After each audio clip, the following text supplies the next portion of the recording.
राधे राधे। गुजरात के खंभात प्रांत की ये एक सच्ची घटना है, सुनेगा जरूर। बात ये है कि वहाँ एक पिताजी थे और अपनी मृत्यु शैया पर थे। उन्होंने अपने पुत्र को बुलाकर कहा कि बेटा, मेरे पास अब बहुत कम समय बचा है। मैं तुम्हें एक बात बताना चाहता हूँ कि मेरे पास कोई धन संपत्ति नहीं है, परंतु मैंने बहुत ही धर्मपरायण होके प्रामाणिकता के साथ अपना सारा कार्य किया है, आज तक जितना भी किया है। इसलिए मैं तुम्हें अपने जाने के बाद, जाने से पहले ये आशीर्वाद देना चाहता हूँ। तो बेटे ने कहा, हाँ पिताजी बोलिए। बोले, मैं चाहता हूँ कि तुम बहुत तरक्की करो और तुम मिट्टी को भी हाथ लगाओ तो वो सोना बन जाए। यही बोल के पिताजी ने अपने प्राण त्याग दिए। बेटा उनके आशीर्वाद को लेकर आगे बढ़ा। अब क्योंकि घर का इकलौता बेटा, उसके पास घर का खर्चे का बोझ, तो घर का बोझ, घर के खर्च चलाने के लिए उसने एक ठेला गाड़ी खरीदी और ठेला गाड़ी पे अपना सामान रखकर बेचने लगा।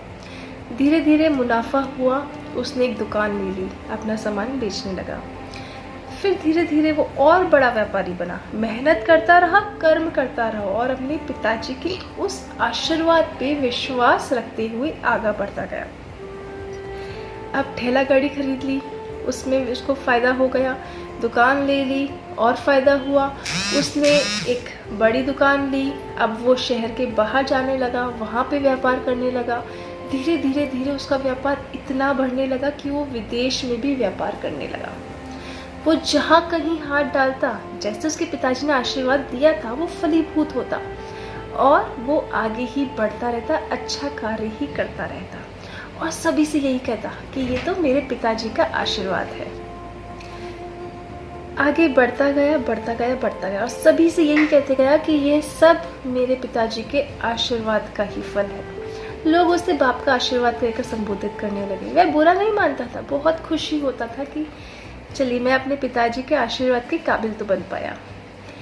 अब इतना प्रॉफिट होने के बाद उसने अपने एक मित्र से कहा कि मित्र, मैं जहाँ कहीं डालता हूँ हाथ, वहाँ फ़ायदा ही फ़ायदा होता है।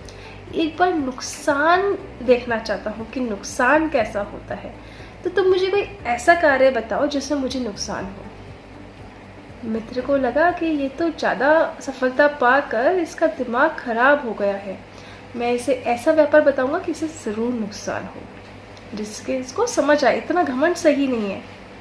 मित्र ने कहा, अफ्रीका में तुम भारत से लौंग खरीद कर बेचो, वहाँ तुम्हें नुकसान ज़रूर होगा।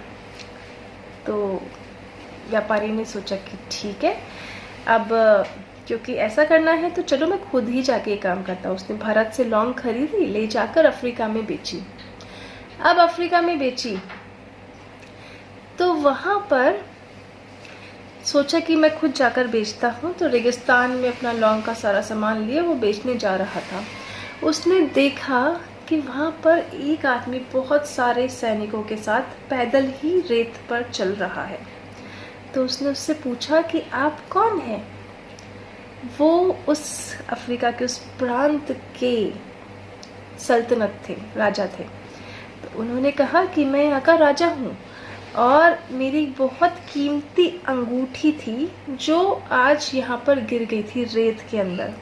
तो मैं इतने सारे सैनिकों के साथ उनके हाथ में छलनी लेकर वो रेत को छान छान कर हर जगह वो अंगूठी ढूंढने का प्रयास कर रहे हैं, इसलिए यहाँ आया हूँ। तो इस व्यापारी ने कहा कि भाई आप तो इतने बड़े राजा हैं, आपके पास इतनी सारी अंगूठियाँ होंगी, उस एक अंगूठी के लिए इतना? बोले, हाँ बात तुम्हारी सही है, वो अंगूठी ऐसे बहुत कीमती नहीं है, परंतु वो एक फ़कीर की निशानी है। उन फ़कीर ने मुझे आशीर्वाद दिया था और मुझे ऐसा लगता है कि उसी आशीर्वाद की वजह से आज मेरा ये देश इतना संपन्न है। ये बात सुनकर व्यापारी को लगा कि मैं भी अपनी कहानी बताता हूँ। उन्होंने बताया कि मैं भी अपने पिताजी के आशीर्वाद के ही बलबूते पे आज इतना बड़ा व्यापारी बना हूँ और आपके यहाँ लौंग का व्यापार करने आया हूँ। बोला लौंग का व्यापार? क्या आप जानते हैं कि भारत में लौंग हमारे यहाँ से ही सप्लाई होती है, तो आप वहाँ तो बहुत महंगी लौंग खरीद के यहाँ पे बेचने वाले हैं, तो आपको कैसे फ़ायदा हो सकता है? ये तो पूरा नुकसान की बात है। बोला मैं यही देखना चाहता हूँ कि क्या मेरे पिताजी का आशीर्वाद मेरे यहाँ भी काम आता है। तो महाराजा ने कहा ठीक है भाई, तुम्हारी इच्छा, जैसे तुम चाहो। और फिर कुछ सोचते हुए उसने ऐसी मिट्टी में हाथ डाल के कहा कि ये मिट्टी है, मेरे पिताजी ने कहा था कि तुम जहाँ मिट्टी में भी हाथ डालोगे वहीं सोना हो जाएगी।